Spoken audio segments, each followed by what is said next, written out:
This is one of the funerals for Iranian soldiers killed in Syria. He's among the 24 soldiers and generals who've died while fighting there. The US says nearly 2,000 Iranian special forces are in Syria fighting in support of the government. Iranian generals have been assuring people that foreign military involvement is important. A commander of the elite guards had this to say during a funeral procession: "We will witness proper advances against terrorists in the two war-torn countries of Iraq and Syria. The presence of Iranian military advisors on different scenes will result in sustainable security and tranquility in the region." But more countries getting involved in the conflict has not stopped the killing of civilians. And unlike previous years, many feel Iran is being forced to publicly acknowledge the deaths of its soldiers. Not a single day goes by that we don't hear news about the deaths of at least 1 or 2 Iranian soldiers or commanders in Syria, which means that the conflict is getting serious for all parties involved, especially Iran.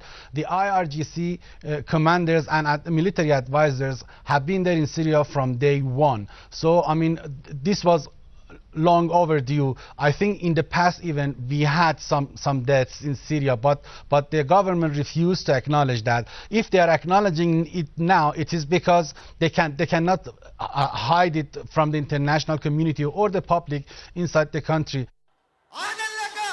The coffins aren't just arriving in Tehran. Lebanon's Shia armed group Hezbollah has also been burying its fighters who've been killed in Syria. In addition to Iran and Hezbollah, Russia is providing Syria's military with air cover. Syrian rebels, who are supported by regional Arab states, have come under increasing attack. But they say they're defending their areas against a powerful coalition. And some believe Iran's setback in Syria could be forcing it to support negotiations.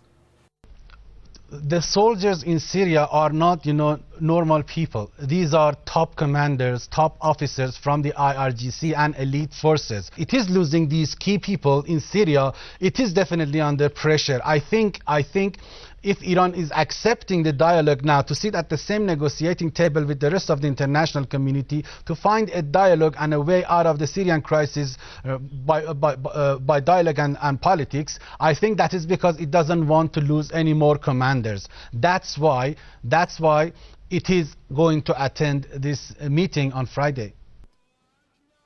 Iran's invited to take part in talks about the conflict in Syria, where there is division about the future of President Bashar al-Assad, but agreement to fight what Russia and the US call terrorist groups.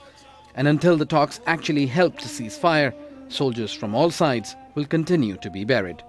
Osama bin Javaid, Al Jazeera.